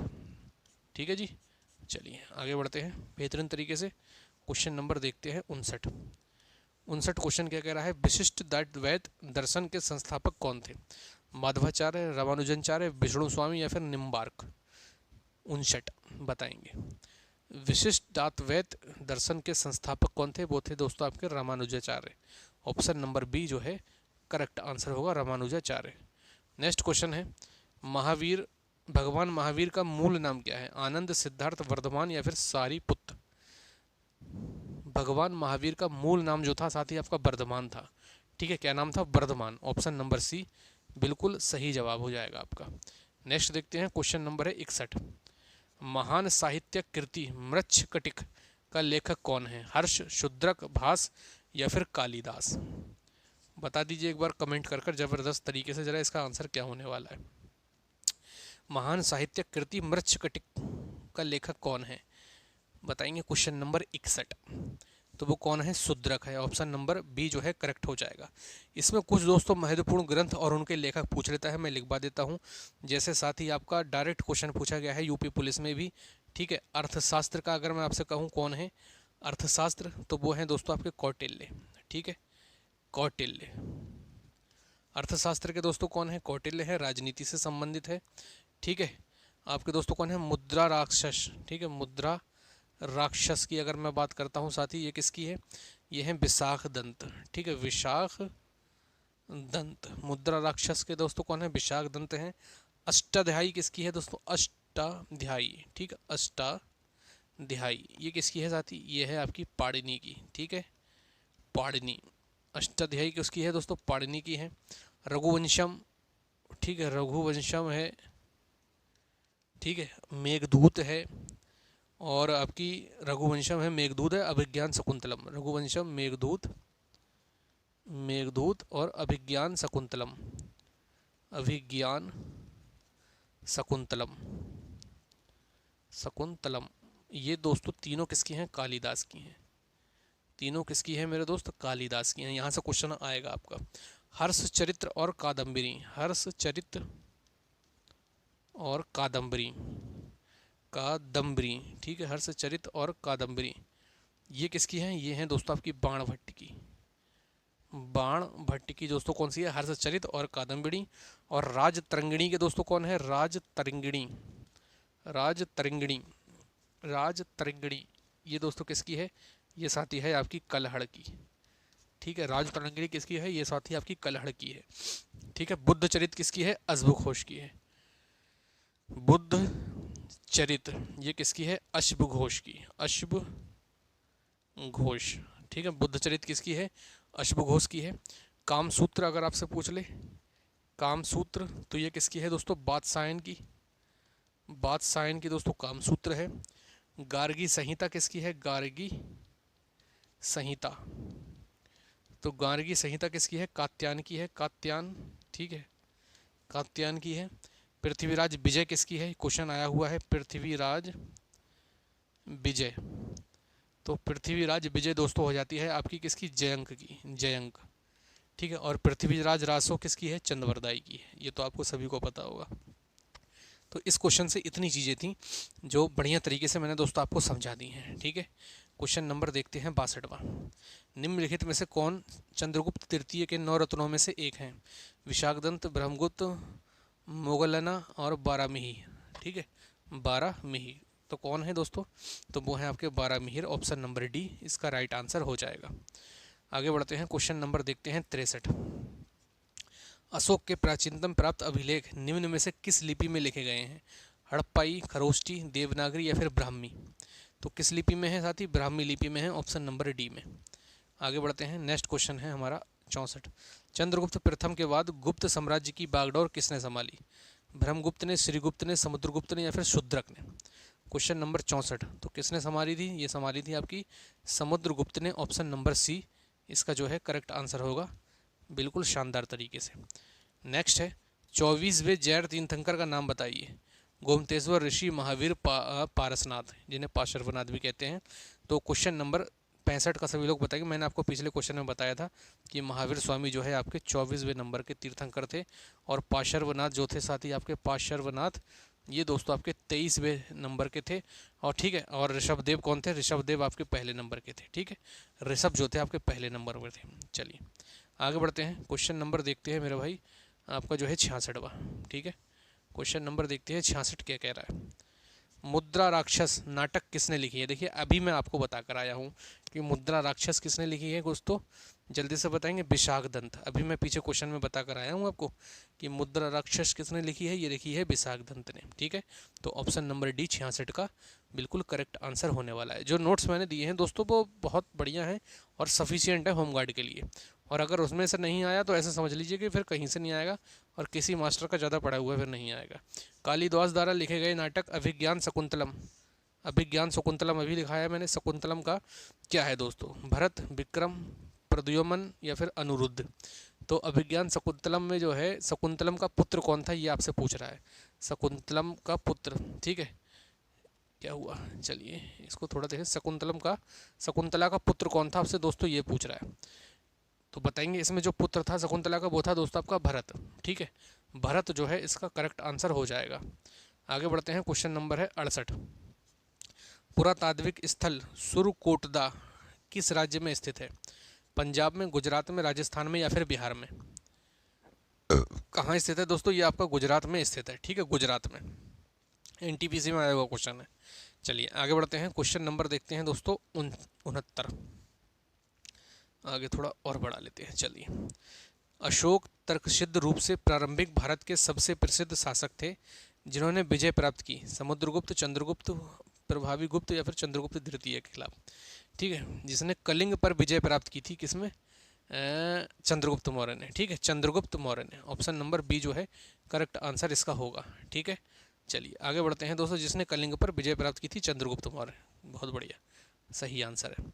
आगे बढ़ते हैं दोस्तों, क्वेश्चन नंबर क्या कह रहा है इसको एक बार सही से देख लेते हैं, छोटा कर ये लंबा क्वेश्चन था। चलिए, सत्यमेव जयते उद्धरण भारत के राष्ट्रीय प्रतीक पर देवनागरी लिपि में अंकित है।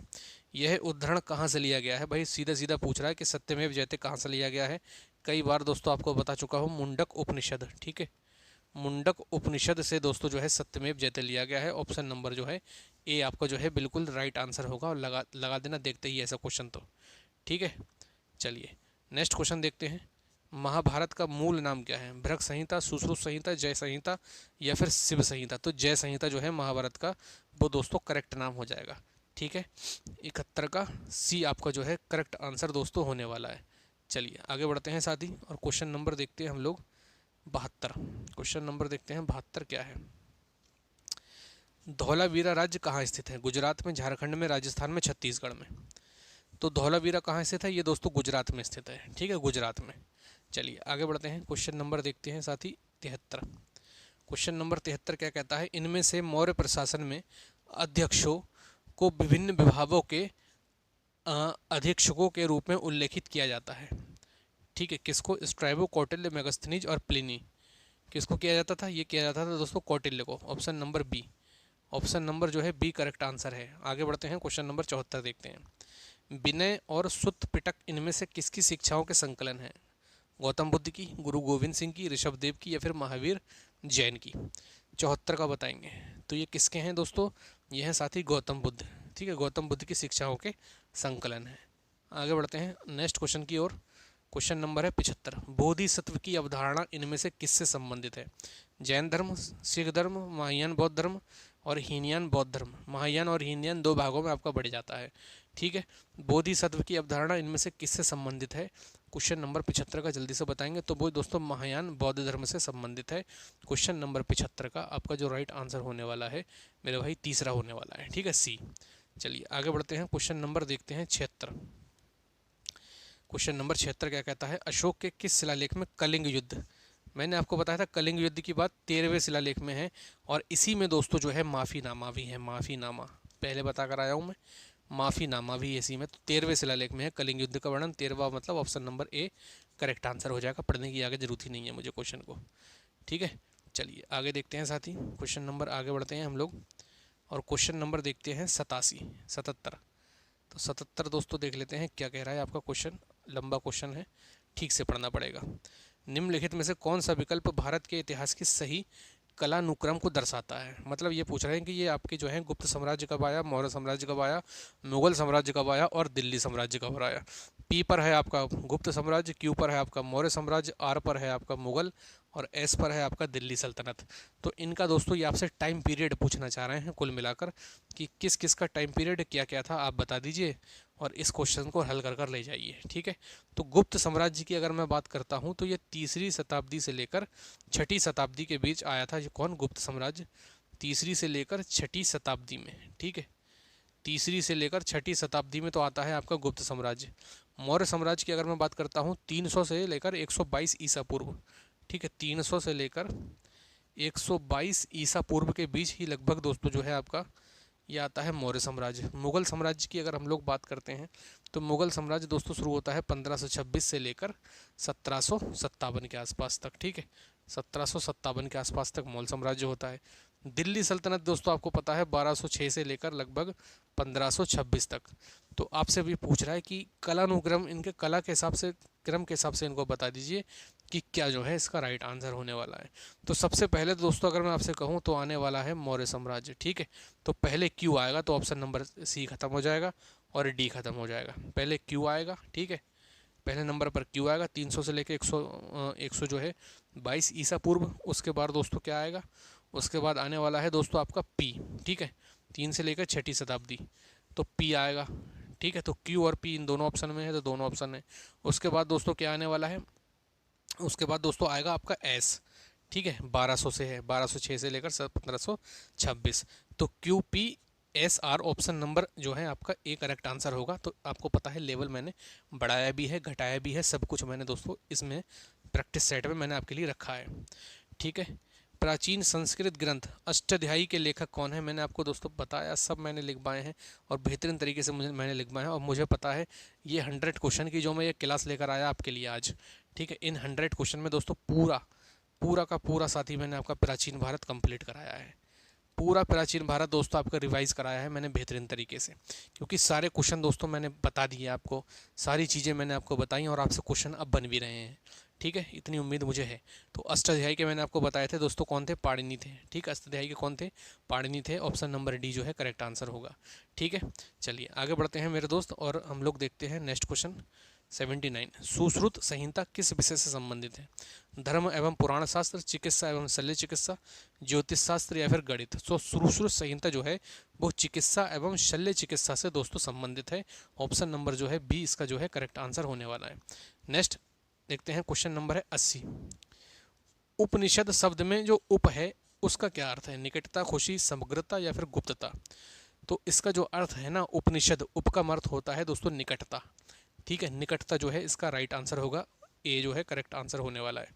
नेक्स्ट क्वेश्चन है 81। निम्नलिखित में से कौन सा बौद्ध धर्म से संबंधित एक पवित्र ग्रंथ है, त्रिपिटक, हदीस, आगम या फिर तनक। हदीस तो देखिए मुस्लिम है, ठीक है, तो हदीस तो होगा नहीं, तो इसमें दोस्तों होगा त्रिपिटक। ठीक है, तो बौद्ध धर्म से संबंधित कौन है आपका दोस्तों, त्रिपिटक। ठीक है, त्रिपिटक जो है इसका करेक्ट आंसर होगा ऑप्शन नंबर ए। ठीक है, ऑप्शन नंबर ए जो है करेक्ट आंसर हो जाए 81 का त्रिपिटक। चलिए आगे बढ़ते हैं, क्वेश्चन नंबर देखते हैं साथी 82। 82 क्वेश्चन कहता है ऐत्रेय उपनिषद के ऐत्रेय आरण्यक दूसरी पुस्तक के चौथे, पांचवें, ठीक है, चौथे, पांचवें, छठे अध्याय से संबंधित है और इसे सबसे पुराना उपनिषद माना जाता है किसे। मैंने आपको बताया था सबसे पुराना दोस्तों वेद, अगर मैंने आपको बताया था तो ऋग्वेद है। ठीक है, और यही दोस्तों आपसे पूछना चाह रहा है, तो सबसे पुराना वेद कौन सा है आपका, ऋग्वेद है।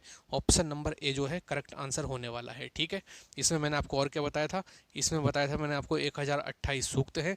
ठीक है, 1028 सूक्त हैं और इसमें दोस्तों आपके 10 मंडल हैं। इसमें दोस्तों गायत्री मंत्र का उल्लेख है, यही मैंने सब चीज़ें बताई हैं आपको, गायत्री मंत्र का उल्लेख है, जिसकी रचना दोस्तों किसने की थी, विश्वामित्र ने की थी। यही सब कुछ तो बता कर आया हूँ मैं आपको ऋग्वेद में। ठीक है, चलिए सबसे पवित्र नदी इसमें सरस्वती को माना गया है, ये भी दोस्तों आपसे पूछा जाता है। ठीक है, तो इतना सब कुछ दोस्तों आपको किस में याद रखना है, ऋग्वेद के बारे में याद रखना है। आगे बढ़ते हैं दोस्तों, क्वेश्चन नंबर देखते हैं 83। जैन धर्म से संबंधित जल मंदिर का निर्माण किसने करवाया था, सम्राट अशोक ने, ऋषभदेव ने, पार्श्वनाथ ने या फिर राजा नंदीवर्धन ने। क्वेश्चन नंबर 83, तो ये करवाया था दोस्तों आपका किसने, राजा नंदीवर्धन ने करवाया था। ऑप्शन नंबर डी इसका करेक्ट आंसर हो जाएगा।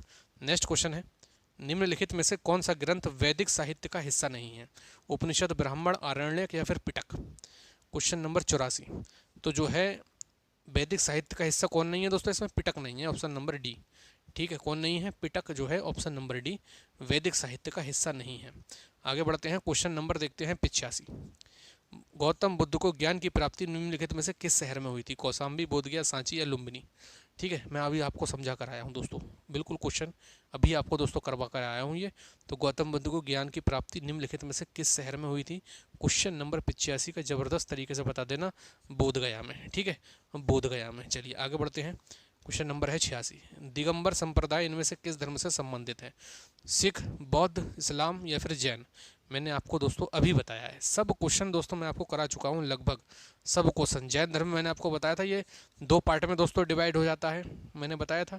एक बताया था मैंने आपको दिगंबर, ठीक है, एक मैंने आपको बताया था दिगंबर और एक मैंने आपको बताया था श्वेतंबर, ठीक है, श्वेतंबर, ठीक है। ये 2 पार्ट में मैंने आपको बताया था कि ये डिवाइड हो जाता है जैन धर्म, ठीक है। चलिए तो नेक्स्ट क्वेश्चन देखते हैं। क्वेश्चन नंबर है हमारे पास 87। क्या कह रहा है? क्वेश्चन नंबर 87 है हमारे पास, निम्न में से किस वेद को कर्म कांड ग्रंथ के रूप में जाना जाता है? सबसे पहला दोस्तों क्वेश्चन, शायद मैंने आपको पहला नहीं, मैंने तीसरा क्वेश्चन दोस्तों शायद आपको यही कराया है कि कर्मकांड किसको कहते हैं दोस्तों। कर्मकांड मैंने आपको बताया था, कहते थे यजुर्वेद को, ठीक है, यजुर्वेद को ही दोस्तों हम लोग कहते थे कर्म कांड, ठीक है। कर्मकांड ग्रंथ इसको यजुर्वेद को कहते थे और इसका उपवेद क्या था आपका? धनुर्वेद था। इसका उपवेद धनुर्वेद था और ये किससे संबंधित था? यज्ञ तथा श्लोकों से संबंधित था। यज्ञ तथा श्लोकों से दोस्तों आपको जो है संबंधित था। तो यजुर्वेद दोस्तों जो है इसका राइट आंसर हो जाएगा क्वेश्चन नंबर 87 का, ये जो है करेक्ट आंसर होने वाला है, ठीक है। आगे बढ़ जाते हैं, क्वेश्चन नंबर देखते हैं 88। निम्नलिखित में से कौन सा चारों वेदों में सबसे पुराना है? सबसे पुराना चारों में मैंने आपको बताया कि ऋग्वेद ही है, ठीक है, ऋग्वेद ही है। ऑप्शन नंबर ए जो है करेक्ट हो जाएगा, ज़्यादा सोचने की जरूरत ही नहीं है। यजुर्वेद किससे संबंधित है? गायत्री मंत्र, जादू टूना, राग, यज्ञ के अनुष्ठानों। मैंने बताया यजुर्वेद जस्ट इससे पहले बताया किससे संबंधित था यजुर्वेद? यज्ञ तथा श्लोकों से, ठीक है। तो यज्ञ तथा श्लोकों से संबंधित था। ऑप्शन नंबर डी जो है करेक्ट आंसर है, 89 का डी, ठीक है। 90 देखते हैं। प्राचीन भारतीय महाकाव्य को अब तक ज्ञात सबसे लंबे महाकाव्य के रूप में जाना जाता है और इसे अब तक लिखे गए सबसे लंबे महाकाव्य के रूप में वर्णित किया जाता है। किसको? महाभारत, रामायण, भगवद गीता या फिर बुद्ध चरित्र। क्वेश्चन नंबर 90, तो कौन है वो दोस्तों? आपका महाभारत है। ऑप्शन नंबर ए जो है 90 का करेक्ट आंसर हो जाएगा, महाभारत, ठीक है। आगे देखते हैं, त्रिपिटक इनमें से किस धर्म का पवित्र ग्रंथ है? सिख, बौद्ध, पारसी या फिर जैन धर्म। तो अभी बताया है त्रिपिटक किसका है साथी? बौद्ध धर्म का है, ऑप्शन नंबर बी।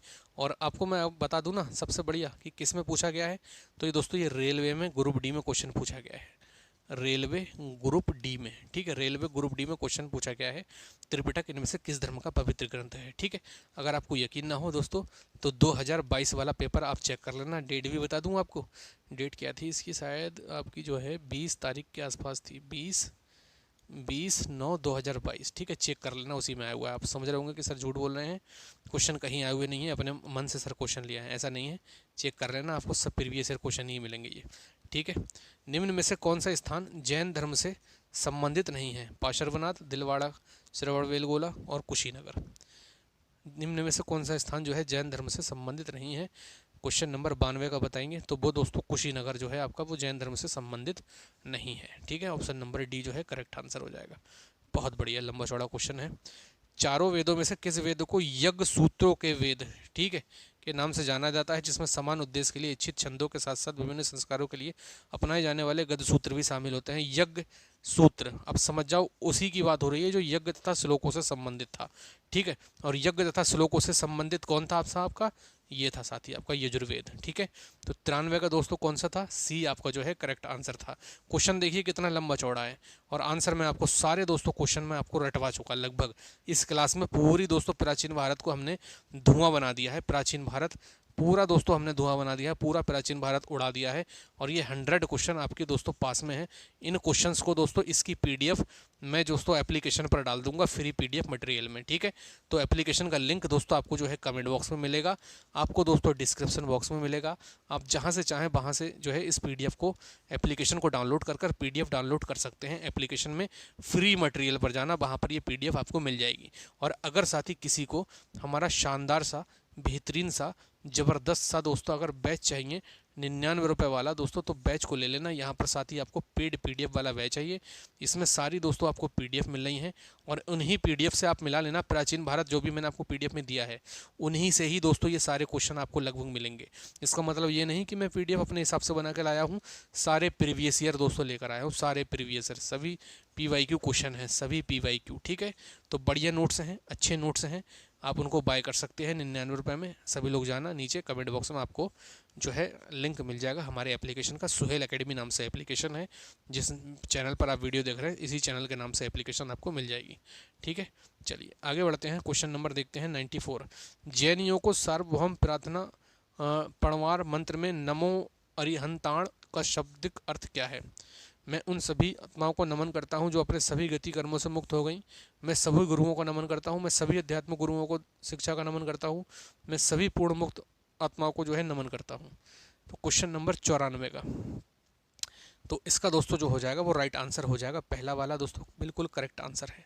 ठीक है, उन सभी को नमन करता हूँ जो अपनी गति कर्मों से मुक्त हो गई हैं। चलिए आगे बढ़ते हैं, क्वेश्चन नंबर देखते हैं 95। 95 कहता है बृहदारण्यक, मुंडक और तैत्तिरीय निम्नलिखित में से किस श्रेणी के धार्मिक ग्रंथों के उदाहरण हैं? जातक कथा, महाकाव्य, उपनिषद और पुराण। तो मुंडक क्या है? एक उपनिषद ही तो है मेरे दोस्त। एक क्या है? मुंडक एक उपनिषद ही तो है। मुंडक उपनिषद सत्यमेव जयते जहाँ से लिया गया है। सत्यमेव जयते कहाँ से लिया गया है? सत्यमेव जयते, ये मुंडक उपनिषद से ही तो लिया गया है। मान लीजिए मुझे ये दोनों नहीं पता थे, अब मैं सही बताऊं, मुझे ये दोनों नहीं पता थे, मान लेते हैं। ठीक है, अभी दोस्तों आप लोग देख सकते हैं कि लगभग कितना बज रहा है, टाइम नहीं दिख रहा है अभी, मैं भी आपको दिखाऊंगा दोस्तों बाद में। ठीक है, दिख रहा है ये देखिए, 1 बजकर दोस्तों 51 मिनट हो रहे हैं इस समय। ठीक है, और आपके लिए मैं वीडियो शूट कर रहा हूँ रात में। अब दोस्तों सुबह आपको मिलेगी 10 बजे ये वीडियो। ठीक है, तो इतनी मेहनत दोस्तों आप सभी लोगों के लिए हो रही है इस चैनल पर, तो इस चीज़ को आप लोग याद रखिएगा, सब्सक्राइब वगैरह करिएगा, 99 वाला बैच भी लेना। ठीक है, अच्छी तैयारी होगी। तो इसमें जो है उपनिषद, इसका जो है करेक्ट आंसर होगा 95 का सी। आगे बढ़ते हैं, क्वेश्चन नंबर देखते हैं 96 क्या कह रहा है। क्वेश्चन नंबर 96 है, जब कोई तीर्थंकर अपने नश्वर शरीर को छोड़ता है, ठीक है, तो इसे किस रूप में जाना जाता है? तप कल्याण, सिद्धशिला, जन्म कल्याण या फिर निर्वाण?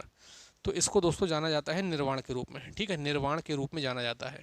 चलिए ऑप्शन नंबर डी जो है करेक्ट आंसर होगा।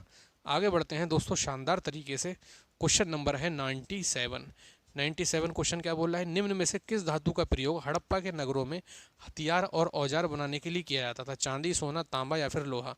तो इसका जो राइट आंसर होगा दोस्तों वो तांबा हो जाएगा, करेक्ट आंसर। ठीक है, नेक्स्ट दोस्तों देख लेते हैं, क्वेश्चन नंबर हमारा क्या कह रहा है 98। निम्नलिखित में से किस भारतीय राज्य में हड़प्पा के नगर नहीं पाए गए? उत्तराखंड, गुजरात, राजस्थान, हरियाणा? तो उत्तराखंड में दोस्तों जो है हड़प्पा के नगर नहीं पाए गए।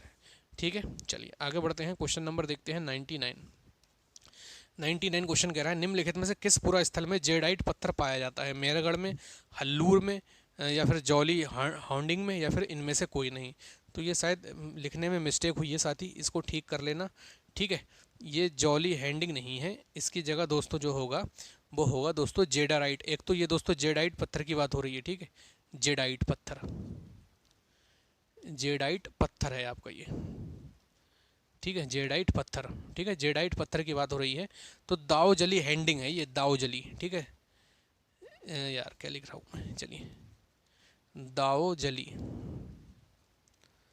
Daojali handing, Daojali handing. ठीक है, तो दाओजली हैंडिंग की बात हो रही है। असम के दीमा, जो असम की जो दीमा क्षेत्र है, दीमा हसा जिला है जो उसमें नवपाषाण काल में ये स्थित है। ठीक है, तो इसका जो आंसर होगा ये होगा दाओजली हैंडिंग। ठीक है, दाओजली कर लेना इसको।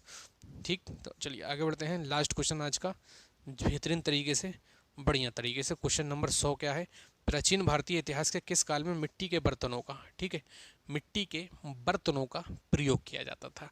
इसका आंसर कमेंट बॉक्स में दोस्तों भर देना। आज का लास्ट क्वेश्चन है और कमेंट में मुझे इसका आंसर चाहिए। ऑप्शन नंबर ए या फिर बी या फिर सी, ऐसे करके लिख के बताना कि 10 का ए आंसर है, 100 का ए है, या फिर 100 का बी है। ऐसे करके लिख के बताना आप लोग कमेंट बॉक्स में। ठीक है, और आज की क्लास को बेहतरीन तरीके से हम लोग कंप्लीट कर चुके हैं। ये 100 क्वेश्चन दोस्तों मैंने करवाए हैं आपके, किसके? प्राचीन भारत के। ठीक है, प्राचीन भारत के ये दोस्तों 100 क्वेश्चन मैंने आपके करवाए हैं। बहुत मेहनत से दोस्तों ये पीडीएफ तैयार की, और आज थोड़ी तबीयत भी मेरी ठीक नहीं थी, उसके बाद भी मैंने अच्छी तरीके से आपकी क्लास ली है। अपना 100% देने की मैंने पूरी कोशिश की है। तो इसका आंसर मुझे बताना, मिट्टी के बर्तनों वाला। ठीक है, कौन सा इसका आंसर होगा? और सभी लोग दोस्तों, आपसे मैं फिर से कहूँगा, सभी लोग दोस्तों जो भी हैं वो सभी लोग दोस्तों जिन्होंने अभी तक कोर्स नहीं लिया है 99 वाला, वो कोर्स ले लें दोस्तों। पीडीएफ वाला ये कोर्स मैं नाम कह रहा हूँ, लेकिन इसमें दोस्तों आपको सारी पीडीएफ मिलेंगी, चाहे दोस्तों वो हिस्ट्री हो। और हिस्ट्री दोस्तों आपने अगर आज की क्लास ली है, जिन बच्चों के पास हिस्ट्री की मेरी पीडीएफ है, तो मैं पूरा उम्मीद है मुझे इन 100 क्वेश्चन में से दोस्तों उनके 90 क्वेश्चन के आसपास सही हुए होंगे, बल्कि 85+ क्वेश्चन दोस्तों उन्होंने बिल्कुल ठीक किए होंगे अगर उन्होंने मेरी पीडीएफ से प्राचीन भारत पढ़ा है। ठीक है, तो हिस्ट्री हो चाहे आपकी ज्योग्राफी हो, ठीक है, चाहे आपकी इकोनॉमिक्स हो, सारी दोस्तों पीडीएफ मैंने आपको प्रोवाइड करवाई हैं और सभी दोस्तों अच्छी पीडीएफ हैं। तो आप जाकर दोस्तों इस 99 रुपये वाले बैच को बाय कर लेना अच्छी तरीके से। कमेंट में दोस्तों आपको जो है इसका लिंक मिलेगा हमारे एप्लीकेशन का, सुहेल एकेडमी नाम से एप्लीकेशन है, उससे जाकर दोस्तों एप्लीकेशन को डाउनलोड करना और पेड बैच में दोस्तों जाना, वहाँ पर आपको यूपी होमगार्ड का बैच मिल जाएगा 99 वाला, उसमें बाय कर लेना। आप चाहे गूगल पे से ले लेना, चाहे फ़ोनपे से, चाहे एटीएम कार्ड से, जैसी आपकी इच्छा हो दोस्तों पैसे ले सकते हैं आप इसको। ठीक है, इस 99 वाले बैच में बहुत मेहनत की है और इन पीडीएफ में और इन क्लासेस में जो मैं आपके लिए ले रहा हूँ इनमें भी बहुत मेहनत कर रहा हूँ। अभी मैंने आपसे कहा भी था कि अगर आपको यकीन नहीं है दोस्तों, देखिए ऊपर 1:55 हो रहे हैं रात के। ठीक है, तब दोस्तों आप लोग इस वीडियो को सुबह 10 बजे देख पा रहे हैं। ठीक है, तब सुबह 10 बजे आप इस वीडियो को देख पा रहे हैं, क्योंकि रात में दोस्तों 2-2 ढाई बजे तक मैं आपके लिए दोस्तों वीडियो शूट कर रहा हूँ। ठीक है, जब मैं इतनी मेहनत कर रहा हूँ तो यार प्लीज़ आप सभी लोग चैनल को लाइक ज़रूर कर देंगे, वीडियो को, चैनल को सब्सक्राइब जरूर करना है। मेरा टारगेट देखिए मैं आपको बताऊँ, यूपी होमगार्ड तक दोस्तों मेरा 1 लाख सब्सक्राइबर का टारगेट है और ये टारगेट आप ही अचीव करवा सकते हैं। कब? जब मैं आपके लिए मेहनत करूँगा, और मैं आपके लिए मेहनत कर रहा हूँ। और कैसे दिखाऊँ, ये टाइम देख लो भैया, 1:56 का हो रहा है। ठीक है, और कैसे आपको बताऊँ कि मेहनत चल रही है। ठीक है, तो प्लीज़ सभी लोग चैनल को सब्सक्राइब कर लेंगे, बेल आइकन दबा लेंगे और अच्छी तरीके से दोस्तों जो भी मैंने आपको चीज़ें पढ़ाई हैं सब चीज़ें आपको समझ में आई होंगी। बाकी मिलते हैं हम लोग नेक्स्ट वीडियो में। ठीक है, अपना ख्याल रखना, मस्त रहना, तब तक के लिए जय हिंद, जय भारत।